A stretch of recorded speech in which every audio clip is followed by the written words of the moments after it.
काजल Raghwani Bhojpuri cinema की मशहूर अभिनेत्री हैं।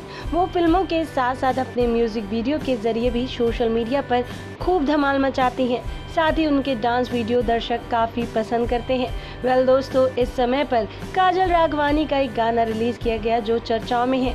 लेकिन इन दिनों काजल राघवानी अपनी एक फोटो को लेकर ट्रोल हो गई हैं। फोटो में काजल राघवानी भगवान के साथ पोज देते हुए नजर आई हैं। आपको बता दें, काजल राघवानी ने अपनी ये फोटो इंस्टाग्राम पे शेयर की, जिसमें वो दिखा जा रहा है कि काजल राघवानी मंदिर में भगवान के साथ अजीब से पोज देते नजर आई हैं।